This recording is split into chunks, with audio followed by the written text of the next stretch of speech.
Bonjour mes très chères dames, cette vidéo est réservée uniquement pour les femmes comme toujours. Le thème de la vidéo c'est une écoute de qualité. Une écoute de qualité. À quel sujet, de quoi s'agit-il? Quand mon enfant vient et me parle, est-ce que je suis à l'écoute ou pas? Lorsque je ne suis pas à l'écoute, qu'est-ce que ça crée chez lui comme sentiment? Moi-même, lorsque je ne suis pas écoutée, quel sentiment cela crée? Ça ne veut pas dire que je dois haïr la personne qui ne m'écoute pas ou lui en vouloir, mais honnêtement, qu'est-ce que ça crée chez moi quand je ne me sens pas écoutée, quand je sens que j'ai le cœur qui a envie de partager quelque chose et que la personne qui est face à moi n'est pas disponible pour m'écouter, qu'elle fait autre chose, que son langage corporel mime l'occupation, l'indisponibilité, qu'est-ce que ça crée chez moi? Encore une fois, ce n'est pas pour que dès maintenant on réagisse mal du fait que notre mari n'a pas eu la disponibilité de nous écouter. Nous devons le juger favorablement et comprendre qu'il devait très certainement avoir l'esprit occupé et être occupé, ou quiconque que ce soit, qu'on parle avec nos parents, s'ils n'ont pas pu nous écouter, encore une fois, on ne doit pas leur en vouloir, on doit les comprendre, mais soi-même en tant que maman, en tant que femme, en tant que personne, est-ce que je fais tout ce que je peux faire, tout ce qui est entre mes mains, pour donner le sentiment à mon enfant qu'il est entendu, qu'il est écouté? Et moi-même, encore une fois, je fais un petit voyage intérieur pour me demander qu'est-ce que ça crée chez moi quand je ne me sens pas écoutée. Cette première frustration, encore une fois, qui ne doit pas se transformer en akpada, en haine envers l'autre. Je dois le comprendre. Il n'a pas pu m'écouter, c'est pas le moment. Mais c'est vrai que c'est frustrant. C'est vrai que j'aurais bien aimé maintenant, lorsque je parle, lorsque j'ai quelque chose d'important à dire, lorsque mon cœur est plein de choses que j'ai envie de partager, j'aimerais bien avoir face à moi quelqu'un, si on y réfléchit bien, si on se pose la question, j'aimerais bien avoir face à moi quelqu'un qui n'est pas occupé à faire autre chose, qui ne fait pas en même temps la vaisselle et me dit ouais, je t'écoute.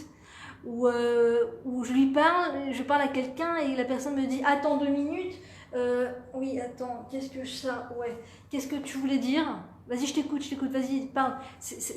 Il faut se mettre à la place de soi-même en fait, certainement ça a dû vous arriver, lorsque j'aimerais partager quelque chose et je suis coupée net, et que je suis coupée dans mon train de parler, et que je ne suis pas écoutée. Ou par exemple à table de Shabbat, ou avec des amis, j'ai quelque chose à dire, vraiment j'aimerais dire quelque chose. Et chaque fois que je parle, on me coupe, chaque fois que je veux dire quelque chose, les gens ne m'entendent pas, c'est comme si qu'une mouche est passée, c'est comme si personne n'a parlé. Qu'est-ce que c'est comme sentiment? Il faut, à mon avis, bien s'imprégner de ce sentiment dans un seul but. Pas pour en vouloir aux autres, pas pour dire que les autres ne savent pas écouter, il faut pouvoir les comprendre. Juste pour une chose, ne pas reproduire avec mes enfants. Ne pas reproduire ce sentiment. C'est vrai, c'est pas agréable. Je vais pour m'adresser à quelqu'un, la personne n'est pas disponible. Je vais pour parler à quelqu'un, tout d'un coup, attends, excuse-moi, 2 minutes. Ouais, oui, bien sûr. Tu me parlais, tu disais quelque chose, non? Ce sentiment de frustration, j'ai pas été écoutée, m'en imprégnait bien pour me dire, écoute, quand mon enfant vient me parler, c'est pas différent. Il a aussi, il vit sa vie, d'accord, de façon parallèle à la mienne. Moi je vis ma vie, lui il vit sa vie. Moi je pense ménage, je pense cuisine, je pense organisation, je pense prendre les enfants, je pense j'ai plein de choses sur les épaules. Et mon enfant de son côté vit sa vie aussi, il grandit, il découvre, il a des copains, il a des histoires à raconter, il a des choses qui lui sont arrivées, agréables, moins agréables, à l'école, sur le chemin. Il a plein de choses à partager. Combien de choses mon enfant vit par jour, et a fortiori quand il y a plusieurs enfants, combien chacun d'entre eux vivent des choses uniques et nouvelles, et ils ont une envie c'est vital de partager leurs émotions, de partager leurs pensées du moment, de partager ce par quoi ils sont en train de passer à ce moment-là. Et la question, c'est est-ce que je vais être cette oreille disponible? Est-ce que je vais réussir à écouter mon enfant entièrement? Et sachez que le langage corporel joue énormément dans la qualité de l'écoute. C'est-à-dire, je peux dire à l'enfant « je t'écoute », mais à partir du moment où je fais autre chose en même temps, il faut savoir, je ne dis pas maintenant que toute la journée on doit être immobile comme une statue de sel et ne pas bouger au cas où mon enfant me parlerait, je ne dis pas ça, il faut agir bien entendu. Mais sachons-le, il faut savoir que quand j'agis, quand je fais des actions, même si je dis « oui mon chéri, qu'est-ce qu'il y a ?» et que je suis corporellement occupée à faire autre chose, d'accord? Même si je le regarde dans les yeux et maintenant je prends mon téléphone pour regarder 2 minutes si j'ai eu un truc, ou je fais passer le chiffon sur la table, oui je t'écoute, oui mon chéri, mais en même temps je fais autre chose, ce sentiment est désagréable. Ce sentiment ferme la porte, ferme comment dire, l'envie, la pulsion première de vouloir parler, de vouloir s'exprimer. Cette volonté première qui est pleine d'optimisme, de joie, de vouloir partager est très fortement diminuée quand l'autre en face agit avec son corps, fait autre chose avec son corps que de m'écouter. Donc mon enfant, il est petit, il est en construction et il faut savoir que chaque fois qu'il voudra me parler, c'est pour nous, moi et lui, une invitation à lui le faire grandir, lui permettre de lui donner le sentiment qu'il est important. Il est important à mes oreilles, il est important à mes yeux. Ce qu'il a raconté est très important pour moi. Ce qu'il a raconté est très important pour moi. Et par ce sentiment de se sentir important aux yeux de maman, ça va remplir son quota chez lui. Son quota, chaque personne au monde a besoin d'un quota de se sentir important. Chaque être humain au monde a un besoin vital de se sentir important aux yeux de quelqu'un d'autre. Et quand, à répétition, l'enfant vient pour parler à papa, pour parler à maman, et il n'y a pas une oreille, d'accord ? On le coupe sans arrêt, on ne l'écoute pas, on lui dit « Attends, fais tes devoirs et après on en parle ». Vous imaginez la coupure que c'est pour une personne. Je veux dire quelque chose. Attends, d'abord, remplis tes comptes, d'accord, fais ce que je te demande, sois quelqu'un de bien, agis, sois au top, reçois un sang, que ta chambre soit propre, machin.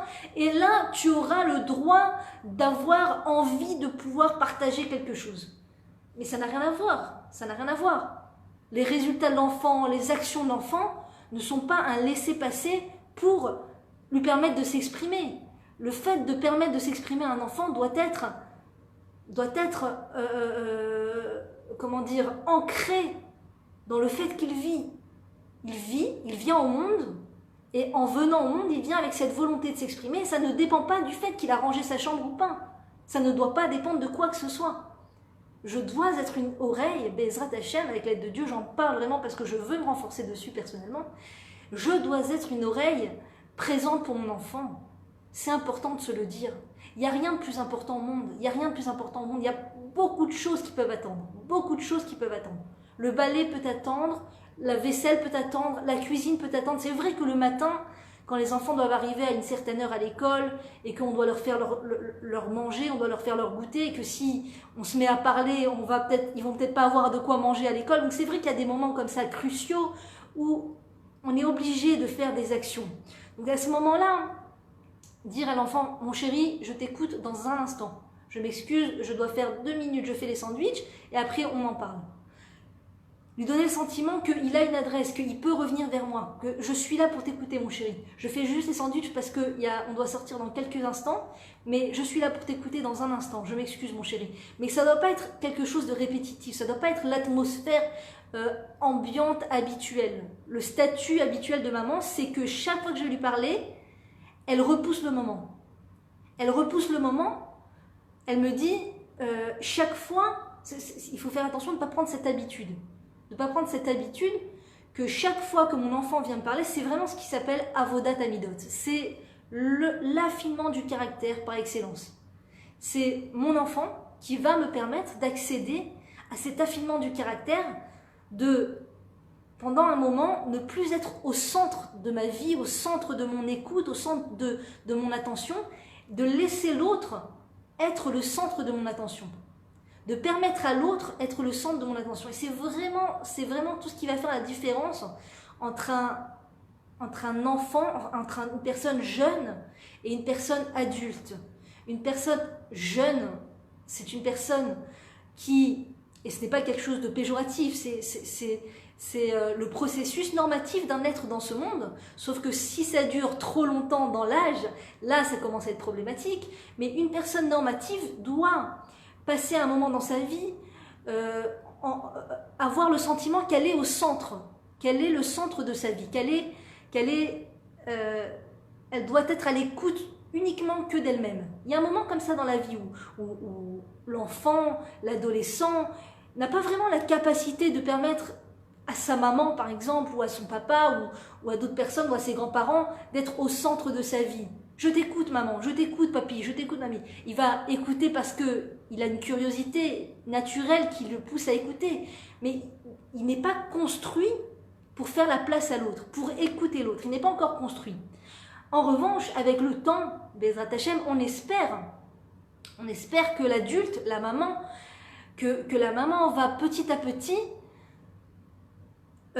rentrer dans le monde de l'adulte, c'est-à-dire le monde de l'adulte par excellence, c'est le fait de laisser la place à l'autre, de se retirer, de se faire petite pour permettre à l'autre de s'exprimer. Et en ça, on le fait vivre. C'est le plus grand chesed au monde, le plus grand acte de bonté, c'est bien d'écouter quelqu'un. C'est bien de pouvoir être à l'écoute de quelqu'un. On peut sauver des gens en écoutant des gens, en écoutant quelqu'un. Ne vous mortifiez pas si vous sentez que vous êtes loin du niveau de l'écoute de qualité en permanence à tout un chacun. Mais il y a un programme. Ce programme commence par les enfants.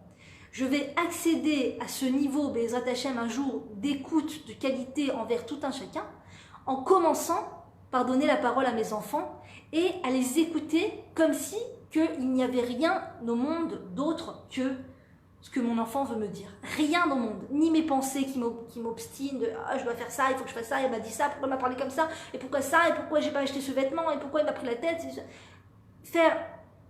Mettre ses idées de côté, ses pensées de côté, son monde de côté, mettre tous ses projets de côté, mettre tout son programmé d'avance de côté, et là, place à l'enfant. Place à l'enfant qui a quelque chose à me raconter. Et je lui permets de parler. Et je ne le coupe pas.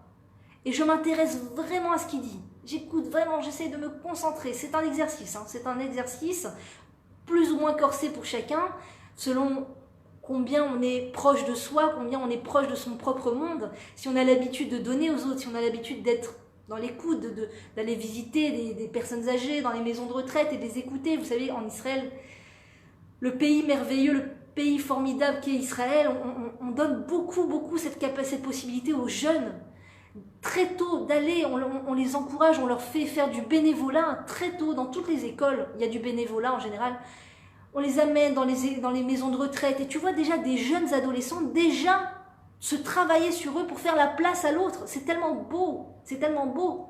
Des fois, quand il m'arrive d'aller dans une maison de retraite et je vois ces jeunes filles qui sont en plein service d'État, qui sont en plein année bénévole, qui ont pris sur elles une année de bénévolat, elles n'ont que, 17, 18 ans, 16 ans des fois, elles rentrent, elles viennent et elles écoutent la personne âgée, et elles sont à l'écoute comme si elles avaient fait ça toute leur vie, et c'est vraiment, ça sort du lot, parce qu'en général, une personne à l'adolescence, à l'adolescence en général, elle est tournée vers elle-même, en général. Ça dépend aussi des profils. Il y a des personnes qui sont en général, ceux par exemple qui sont deuxième ou troisième, etc., sont peut-être plus tournés vers les autres. En général, c'est vrai que c'est connu que quand on est l'aîné, on est tourné vers soi. L'aîné a plus de difficultés à se tourner vers les autres que les frères et sœurs qui sont issus d'une famille où il y avait déjà un enfant. Mais à Kol Letova, c'est que Dieu l'a voulu, et donc c'est qu'on a un travail dessus à faire quand on est l'aîné, ou quand on est aîné ou pas aîné, on est tourné vers soi-même, on a pris l'habitude de penser à soi, de penser à son avenir, de penser à ses projets, de penser à soi, eh bien le fait de faire la place à l'autre va déjà lui permettre de se sentir important, et en soi c'est une thérapie extraordinaire, ou bien c'est une prévention extraordinaire à la thérapie. Pas besoin de thérapie pour un enfant qui s'est senti écouté. Un enfant qui s'est senti écouté ne devra pas aller chercher l'oreille dans la rue, ne devra pas aller chercher comment je dirais, l'attention fausse, l'attention illusoire de la rue, Internet, tout ce comment dire, ce monde virtuel de tout qui tourne autour de moi, selfie, je me photographie, je me présente, je parle de moi, je montre mes vêtements, je montre mon maquillage, je montre ma maison, je montre mon truc, je me montre, je parle de moi, etc. Les enfants, les jeunes et même les moins jeunes tombent beaucoup en ce moment dans ce piège que les réseaux sociaux nous proposent, YouTube et Facebook, etc.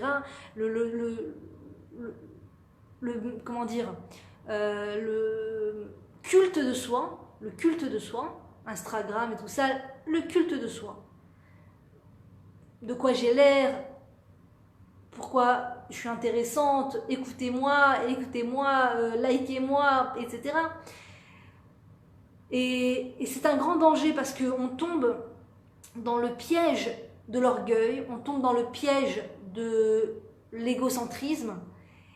Et en vérité, l'égocentrisme est plus une souffrance qu'autre chose. L'égocentrisme mène à la souffrance bien plus qu'on l'imagine. Quand on est tourné vers l'autre, quand on laisse la place à l'autre, quand on donne la place à l'autre, on est beaucoup moins susceptible, on est beaucoup moins vincible, si ce mot existe. Quand on est tourné vers l'autre, il y a une invincibilité qui nous gagne. Dieu merci, c'est le fait de faire du bien à l'autre. On n'est plus au centre de soi et donc on est moins vulnérable, on est plus dans le don. Donc on ne pense pas à soi, on pense à l'autre. Qu'est-ce que l'autre ressent? Qu'est-ce que je peux faire pour lui faire du bien?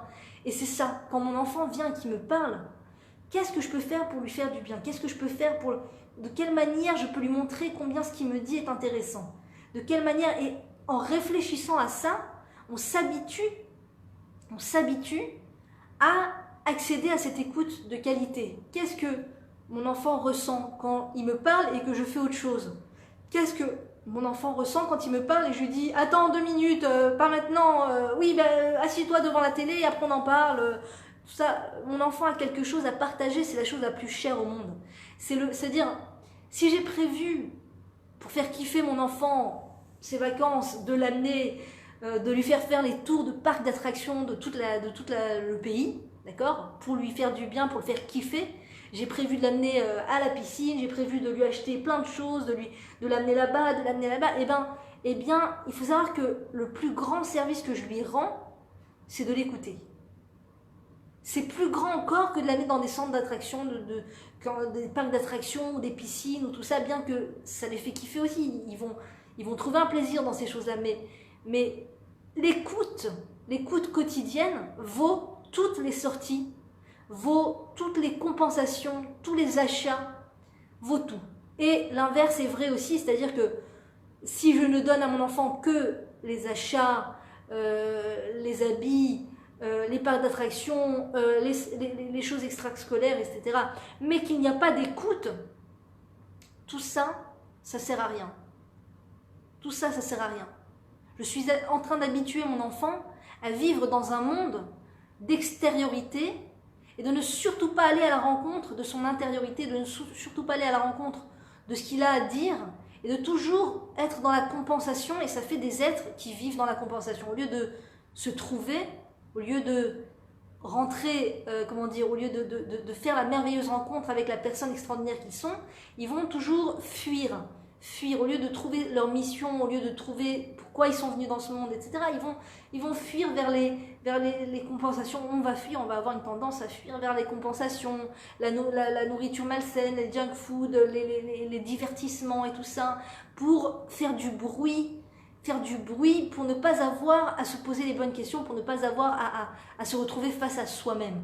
Et donc, C'est dommage d'habituer nos enfants à être en extériorité, à toujours rechercher la compensation extérieure, à toujours aller chercher les choses grandioses, alors que les choses de vraie qualité, ce sont les choses qui sont à l'intérieur.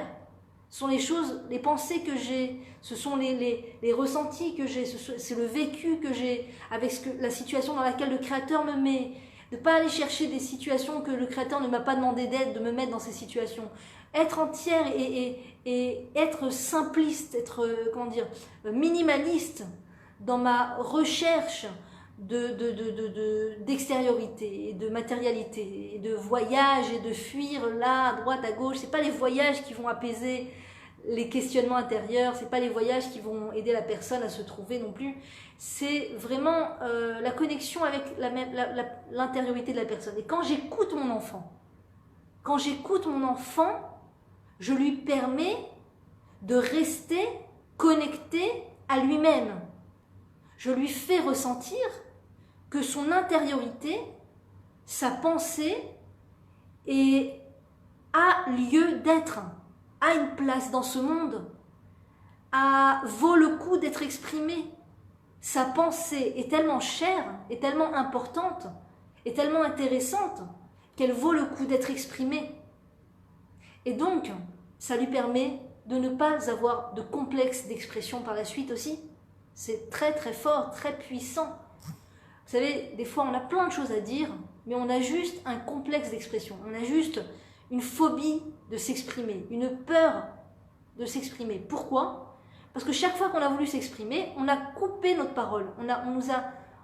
Il n'y avait pas de tolérance à l'écoute, il n'y avait pas en face de nous, il n'y avait pas d'écoute. Il n'y avait pas d'écoute de qualité et ça fait que petit à petit, on se décourage. Ce que j'ai à dire n'est pas intéressant. Ce que j'ai à dire n'est vraiment pas intéressant. C'est à croire que ce que j'ai à dire n'est vraiment pas intéressant. Et la personne, l'enfant, devenu adolescent, petit à petit, se convainc que ce qu'elle a à dire n'est pas intéressant. Et malgré qu'elle a un monde extrêmement riche, extrêmement plein de pensées, plein de ressentis, elle est dans l'incapacité d'exprimer ces choses-là. Dans l'incapacité d'exprimer ces choses-là, et donc elle reste bloquée avec ces choses-là. Et donc elle-même ne peut pas être à l'écoute des autres, parce que du coup, si elle n'est pas à l'écoute d'elle-même, si on n'est pas à l'écoute de soi-même, on ne peut pas être à l'écoute des autres, c'est difficile. C'est difficile d'être à l'écoute des autres quand on n'est pas soi-même à l'écoute de soi-même.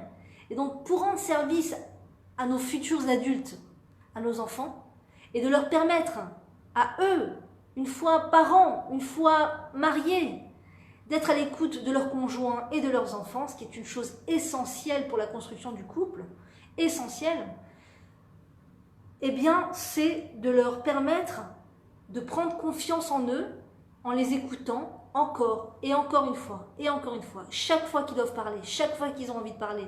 Et comme par hasard, chaque fois qu'ils ont envie de parler, c'est pas toujours le moment pour moi. Des fois c'est le moment, des fois c'est moins le moment. Comme par hasard. Mais il n'y a pas de hasard, c'est très précis. C'est la volonté d'Hachem, c'est la volonté du Créateur qui vient me retrouver dans mes moments, des fois où je me suis mise en tête une liste de choses à faire, tel un robot, je suis en train de courir vers ce que j'ai prévu de faire, mes prévisions. Et là, le Créateur m'arrête et me dit doucement, où tu cours, où tu mets l'importance, qu'est-ce qui est important pour toi maintenant?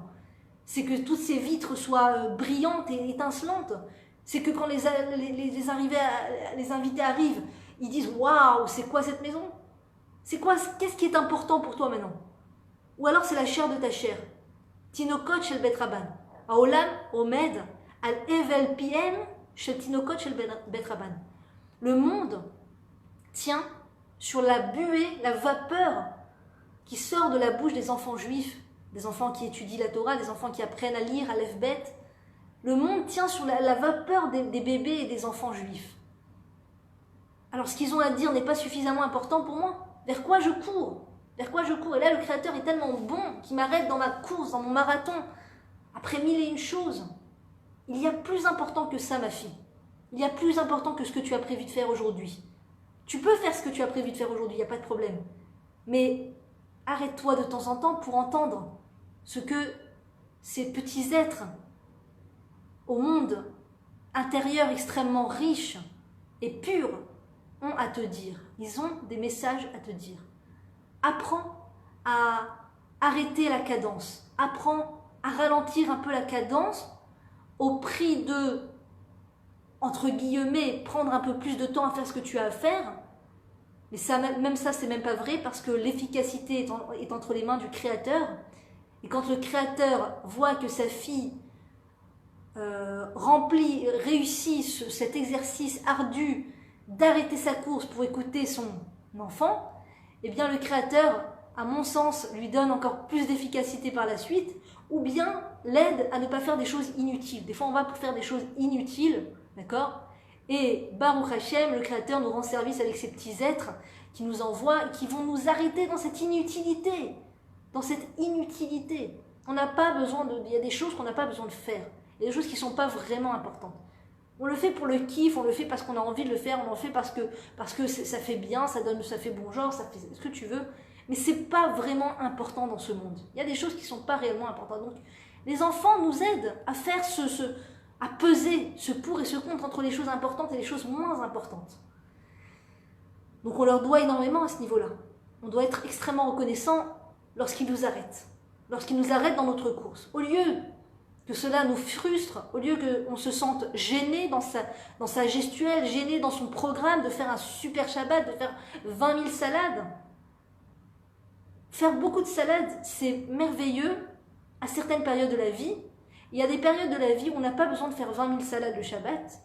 Il y a des périodes de la vie où l'essentiel, c'est que j'ai fait la salade que mes enfants aiment, j'ai fait la salade que mon mari aime, et j'ai pu écouter mes enfants. J'ai pu écouter mes enfants. Quand est-ce que... Je vous dis, tout ce que je vous le dis vraiment de tout mon cœur, et je vous le dis d'un résultat de réflexion répétée et importante. Par exemple, quand j'ai eu mon 3e enfant, Baruch Hashem, je me souviens qu'une fois, j'avais eu une siyata d'Ishmaïa incroyable, j'avais réussi à faire plein de plats et plein de salades, et j'avais fini tôt, je me souviens, un peu tôt, on va dire, et ensuite j'ai été me poser dans le jardin, comme ça, sur la pelouse avec mon bébé, et j'ai commencé à jouer avec lui, et il hurlait de rire, et moi j'hurlais de rire, et on rigolait, et je le portais comme ça dans les bras et tout. Et tout d'un coup, une pensée qui m'est venue dans la tête, et si je faisais une salade de plus? Attends, il me reste un peu de temps. Qu'est-ce que je fais? Je me lève maintenant, je vais faire la salade en plus. J'ai les ingrédients, c'est tchic-tchac. C'est pas vrai maintenant, c'est pas vrai. Une salade, c'est pas tchic-tchac. Ça dépend de l'énergie. Mais il y a des salades qui prennent plus de temps que ce qu'on croit. Parce qu'après, va laver les appareils, va laver le comptoir, va faire cuire les œufs, Il n'y a pas de problème. Quand on est organisé, on a prévu de faire ce qu'il y a à faire, il n'y a pas de problème. Mais là, j'étais avec mon enfant et je passais un bon moment avec lui. J'avais fait ce qu'il y avait à faire. Il y avait de quoi manger. Et cette voix qui me dit, qu'est-ce que je fais? Je continue de m'amuser avec mon enfant? Alors que toute la matinée, j'ai cuisiné. C'est pas que j'ai joué avec lui toute la matinée. J'ai cuisiné toute la matinée. Maintenant, j'en suis à un moment de kiff avec lui. Qu'est-ce que je fais? Je me lève, je vais dans la cuisine, je refais une salade encore. Comme ça fait une salade de plus et c'est sympa et c'est un kiff et ça fait plus de couleurs sur la table. Ou alors, je continue de jouer avec mon enfant. Et je savais pas, en fait, que cette voix, c'était le Yetzer Hara. Le Yetzer Hara qui voulait m'empêcher de prendre ce moment de bonheur et de plaisir avec mon enfant et de construction avec mon enfant. Parce que ce moment-là d'écoute, de construction, de jeu, de rigolade, c'est beaucoup plus important qu'une salade de plus. C'est beaucoup plus important que qu'est-ce que les invités vont dire des plats que j'ai faits. Est-ce qu'ils vont être satisfaits du nombre de salades? Tu sais, il y a des gens, des fois, ils stressent, ils font une tonne et ils pensent qu'il n'y a pas assez, ils veulent, il y a encore, et encore, et encore. Non, ça vient d'un bon sentiment, ça vient du chesed qui est à l'intérieur, mais il faut savoir aussi la gvoura. Il faut avoir le chesed et la gvoura. La gvoura, c'est le courage et la force de mettre les limites sur ce qui est vraiment important et ce qui ne l'est pas.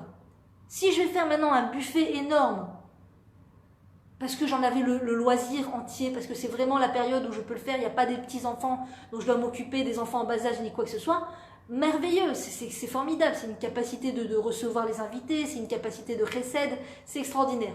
Mais si je suis au stade de maman, avec des enfants en bas âge, des enfants qui ont besoin de parler, des enfants qui ont besoin d'être écoutés, des enfants qui ont besoin de se sentir vivants, de se sentir aimés, et que je vais maintenant dans un programme de faire un Shabbat de fou avec des salades de fou et à n'en plus finir, et des plats à n'en plus finir, et des quantités à n'en plus finir, c'est qu'il y a un problème de gvoura, il y a un problème d'ordre, il y a un problème de mettre les limites et de mettre l'accent là où ça doit être.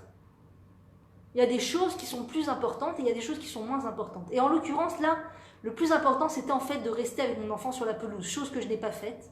Chose que je n'ai pas faite. Et quand je faisais cette salade, j'avais un déchirement du cœur. Je me disais, mais tu étais en train de vivre un moment de paradis avec ton enfant sur la pelouse. Pourquoi tu t'es levé faire encore une salade et maintenant il faut que tu relaves, il faut que tu refasses, il faut que tu assaisonnes et machin, c'est du travail. Et ton enfant maintenant il est là, il te tire la jupe et maman. Et en vérité, c'était pas le moment. C'était pas le moment. Il faut savoir compartimenter ces moments, sa journée. Quand c'est le moment de cuisiner, je le fais à fond. Et quand c'est le moment d'arrêter de cuisiner, j'arrête complètement. Et quand mon enfant, je suis en pleine cuisine, vient me parler, Achai kodem l'adomem. Le vivant passe avant l'objet. La cuisine, c'est l'objet. Mon enfant, c'est le vivant. Mon enfant passe avant la cuisine. Mon enfant a quelque chose à me dire. Je lâche tout et je l'écoute.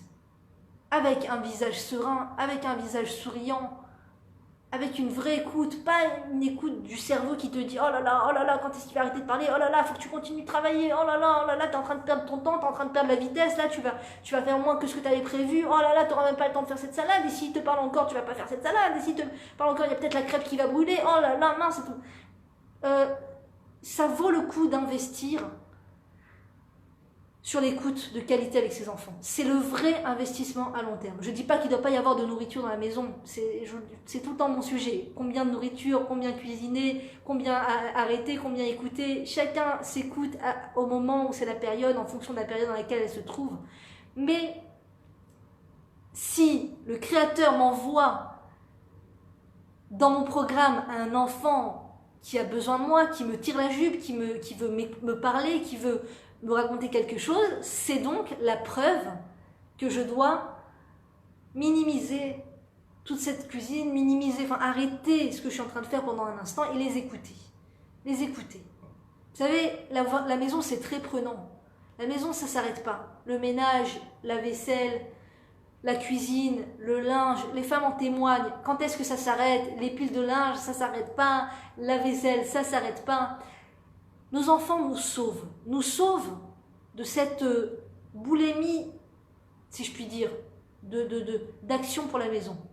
Encore une fois, tout ce que je vais faire dans ma maison, c'est kadosh, c'est saint. Chaque fois que je vais ranger, chaque fois que je vais nettoyer, chaque fois que je vais faire à manger, chaque fois que je vais repasser, c'est une mitzvah énorme. Je suis comme un Kohen dans le sanctuaire qui fait le service divin. C'est mon service divin, le fait de faire en sorte que cette maisonnée soit agréable à ses habitants, de faire en sorte que quand mon mari rentre, quand mes enfants rentrent, ils ont le cœur qui se remplit de joie parce qu'il y a des bonnes odeurs, parce que c'est propre. C'est une grande mitzvah, il faut pas minimiser cette mitzvah. Mais des fois, cette mitzvah va prendre, le Yetzer Hara va se servir de cette mitzvah pour occuper 99% de mon temps, ce qui fait que je deviens inaccessible pour les gens de ma maison.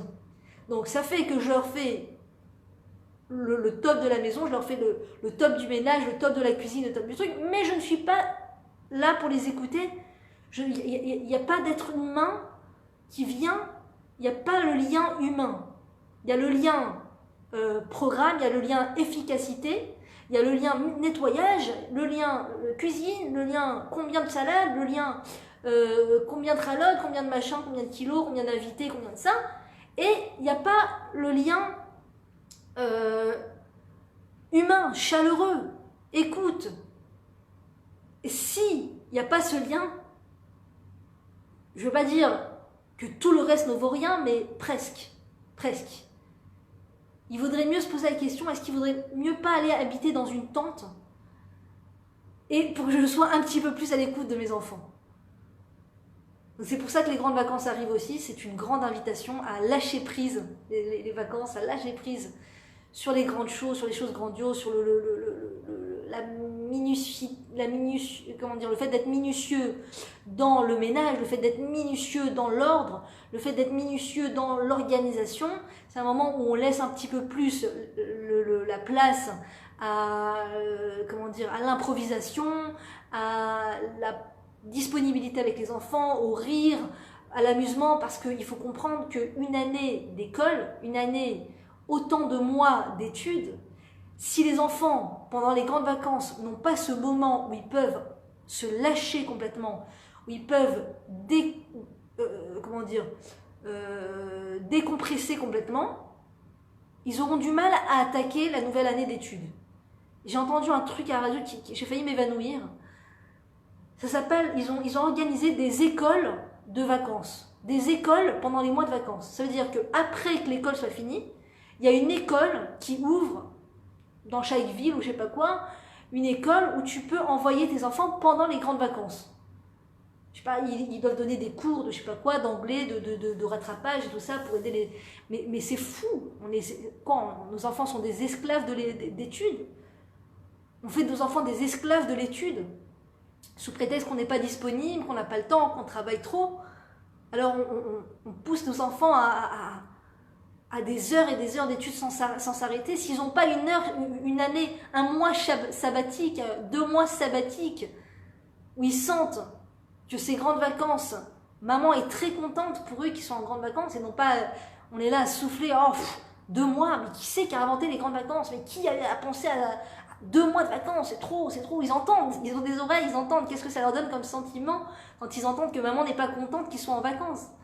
Ah, on n'est pas les bienvenus, donc bon, bah, il n'y a pas de problème, dès qu'on peut se barrer, on se barre, on a compris, on te dérange maman, on te dérange. Donc il faut se dire que ces 2 mois sont une bracha, sont une bénédiction. C'est un moment de rencontre avec mes enfants, c'est un moment où je vais faire un lâcher-prise. Et croyez-moi, quand la femme fait un lâcher-prise de toutes ses tâches ménagères, je ne dis pas qu'elle retire la responsabilité de ses épaules. C'est sa responsabilité, sans aucun doute. Mais quand elle est moins derrière chaque petite chose à faire, un truc, vite se dépêcher, les machines, les trucs, blablabla. Qu'il y ait des enfants ou pas à côté, peu importe, ça change rien, je fais ce que j'ai à faire, j'ai prévu, c'est comme ça, une vraie machine de guerre. Eh bien, ça laisse pas la place aux autres de l'aider. Et après, on se plaint. Pourquoi tout est sur mes épaules? Pourquoi il n'y a que moi qui fais tout? Pourquoi ça s'arrête jamais? C'est jamais fini? Mais 2 minutes, peut-être permets-le. Si tu les écoutes un peu, tes enfants, si tu écoutes un peu tes enfants, si tu écoutes un peu ton mari, si tu leur donnes la place d'être vivants, ils vont se sentir vivants, ils vont peut-être avoir envie de t'aider, ils vont peut-être pouvoir t'aider, ils vont peut-être avoir la capacité de t'aider. Et c'est vraiment vrai. Un enfant qui a été écouté avec une écoute de qualité, un mari qui a été écouté avec une écoute de qualité où il n'y a pas je te juge, je te coupe la parole, je te contredis au moindre mot, dès que tu dis un mot, hop, je te contredis. Non, vraiment une vraie écoute où tu permets la tolérance à l'autre de s'exprimer jusqu'au bout, et tu poses des questions, et tu t'intéresses, et tu vraiment tu réfléchis à ce que la personne t'a dit, vraiment, tu écoutes ce que l'enfant t'a dit, tu écoutes ce que ton mari t'a dit, ils se sentent vivants. Et après, quand tu leur demandes des choses, ils ont plus les capacités et les forces de t'aider. Je ne dis pas qu'automatiquement ils vont aider, je ne dis pas, mais en tout cas, ils sont plus aptes à aider. Donc peut-être que finalement, il y aura plus d'efficacité quand j'investis de mon temps et de mes capacités à écouter les gens de ma maisonnée, les gens de ma maison, et après par la suite, si c'est acquis, eh bien ça s'agrandira de cercle en cercle, je pourrais écouter mieux mon ami, je pourrais mieux écouter le Rav, je pourrais mieux écouter la voisine, je pourrais mieux écouter les gens autour de moi, mes parents et tout ça, mais ça commence par mes enfants et mon mari, ça commence par la cellule familiale, et si j'investis dans ça, il se peut qu'au final, je me retrouve avec plus d'aide, plus d'efficacité, plus de facilité, ou moins de prise de tête par rapport au fait que j'ai pas fini toute la corbeille. Et ben c'est pas grave, j'ai pas fini de plier toute la corbeille. Les enfants savent prendre un vêtement dans la corbeille, maximum, si j'ai pas réussi à plier à leur place, ils sauront prendre un vêtement, ils vont finir par le prendre, le vêtement dans la corbeille. Je dis pas qu'il faut être laxiste et qu'il faut se laisser aller pour les rendre responsables, mais je dis que c'est tellement plus important pour eux une écoute qu'un vêtement propre, même si un vêtement propre c'est important aussi, mais l'écoute c'est encore plus important. Un enfant préfère porter des vêtements sales, à choisir. Je ne dis pas, encore une fois, je ne viens pas légitimer le laisser aller ou le manque de propreté, ni quoi que ce soit. Mais honnêtement, il faut le dire, il vaut mieux un enfant avec un t-shirt sale qui a été écouté par sa maman qu'un enfant qui est peigné, parfumé, super savonné, super propre, le col bien repassé, truc, mais il n'a pas le droit à la parole. Parce qu'on n'a pas le temps. Bah oui, mais pour arriver à ce résultat, il faut bien, on n'a pas le temps d'écouter. Donc il faut bien se dépêcher. Donc vite, les cheveux. Attends, on doit partir, chez mamie, on doit partir, dans la voiture, on n'a pas le temps. Après je t'écoute, après tu parles, après ne parle pas, c'est pas le moment de parler. Tu es en train, je suis en train, nous sommes en train de tuer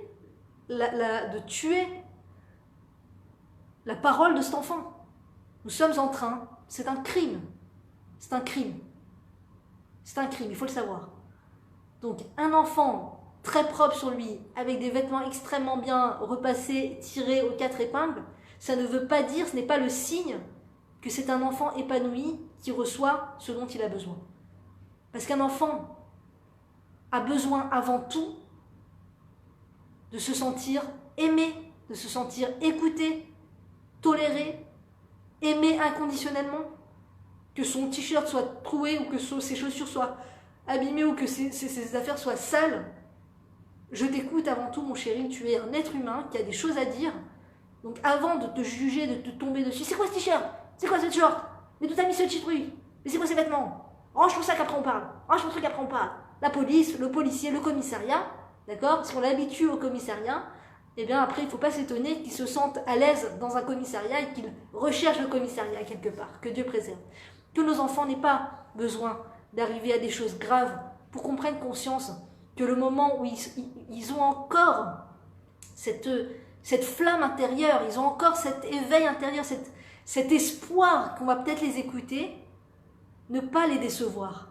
Continuer de leur montrer qu'ils ont raison de croire qu'on va les écouter, qu'ils ont raison de croire qu'ils peuvent venir nous parler. Parce que quand on dépasse la limite, que Dieu préserve, dans la non-écoute, eh bien il y a un moment où l'enfant arrête de parler. Il y a un moment où l'enfant ne parle plus à son parent. Il y a un moment où l'enfant n'a plus envie. Alors je ne dis pas que ça doit légitimer le fait de ne plus parler à nos parents, que Dieu préserve. On doit respecter nos parents quoi qu'il arrive. Peu importe l'écoute qu'ils ont eue par rapport à nous, on doit respecter nos parents.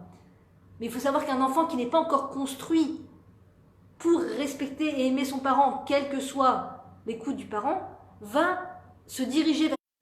risque de se diriger vers ce chemin, petit à petit, de perdre espoir en le fait que maman est une oreille. Et ça prend du temps. Ça prend du temps. L'enfant est patient. L'enfant est patient. Il peut venir vers maman des années durant, mais il y a un moment où la limite de la foi et la foi en maman perd son crédit. Maman perd son crédit. Pourtant, maman a 2 oreilles. J'étais sûre qu'elle aurait pu m'écouter, mais non. Chaque fois que je viens lui parler, jugement. Chaque fois que je viens lui parler, elle regarde mon t-shirt s'il est sale. Chaque fois que je viens lui parler, elle est super occupée avec les bassines. Et elle me regarde... en plus, elle me fait ressentir la culpabilité que je viens de lui parler. C'est... Waouh, il faut faire super important à ça. Super attention à ça. Ne jamais faire ressentir à un enfant de la culpabilité parce qu'il a voulu nous parler dans un moment où on était occupé. C'est injuste, c'est juste injuste. On ne peut pas faire un truc pareil. On ne peut pas faire un truc pareil. J'ai envie de parler et je suis coupable de vouloir parler. Je suis coupable de vouloir m'exprimer. On veut que nos enfants s'expriment, on veut qu'ils parlent. Si on veut que nos enfants puissent parler plus tard, il faut leur permettre de s'exprimer. Moi, c'est drôle, ça me fait rire, c'est triste de voir pendant les jours le jour de la bar mitzvah, le jour de la bat mitzvah, les parents qui mettent la pression à l'enfant pour qu'il parle devant tout le monde. Allez, parle, allez, prends ton courage à 2 mains et tu lis ce texte qu'on t'a écrit. Allez, tu nous fais pas honte, hein, tu lis bien ce texte devant tout le monde. Allez, tu remercies les grands-parents, tu remercies les parents, mais un peu de naturel, pourquoi si tu le pousses pas, tu lui mets pas la pression, il va pas parler, pourquoi? C'est une question qu'il faut se poser. Pourquoi est-ce que mon enfant n'a pas envie de parler? Je ne dis pas, des fois, c'est le caractère de l'enfant.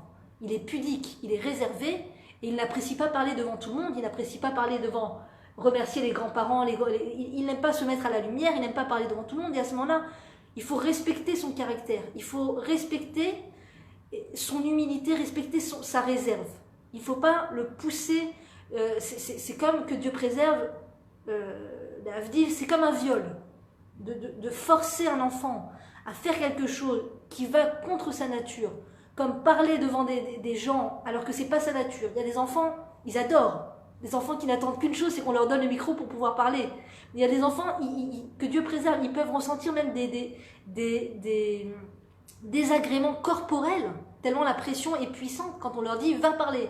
Ou par exemple, descends au supermarché, dis au vendeur de me mettre tel sac dans un truc et de me rendre il me doit 10 shekels. Et l'enfant est pétrifié, il n'a pas du tout envie de parler avec le vendeur, il n'a pas du tout la capacité, il n'a pas la confiance pour faire ça. Il ne faut pas forcer l'enfant. Il ne faut pas forcer l'enfant à faire des choses qui ne vont pas d'après son caractère. Mais il faut savoir que plus j'écoute mon enfant quand il a envie de me parler, et moins j'aurai de problèmes à ce qu'il puisse s'exprimer par la suite devant les autres. Si c'est son truc de parler devant tout le monde le jour de sa bar mitzvah, si je l'ai suffisamment écouté, si je lui ai suffisamment donné le sentiment que ce qu'il avait à dire c'était important, eh bien, il le fera naturellement, il parlera devant les grands-parents, il dira merci, il dira ce qu'il a envie, ce que son cœur le porte à dire. Mais c'est pas à nous de formater l'enfant, de faire sortir de lui des choses qui ne sont pas en lui. Il a les choses en lui, les choses vont voir le jour, les choses vont s'exprimer, toutes les belles choses qu'il a à l'intérieur de lui vont s'exprimer uniquement si je lui permets d'être écouté, d'être entendu, et je lui donne le sentiment qu'il a de la valeur, que ce qu'il a à dire est très important pour moi, et donc il aura naturellement confiance en lui, et si c'est son caractère, il s'ouvrira, il parlera. Si c'est pas son caractère, eh bien, il brillera d'autres manières.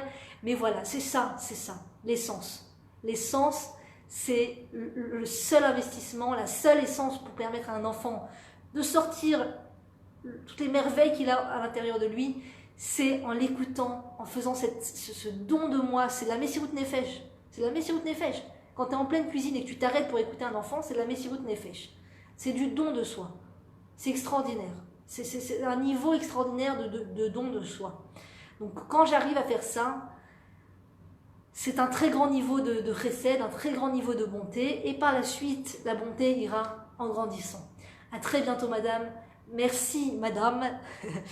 Merci pour les partages, merci pour toute votre fidélité, pour vos messages encourageants les uns plus que les autres. Je vous adore, je vous aime et je vous remercie.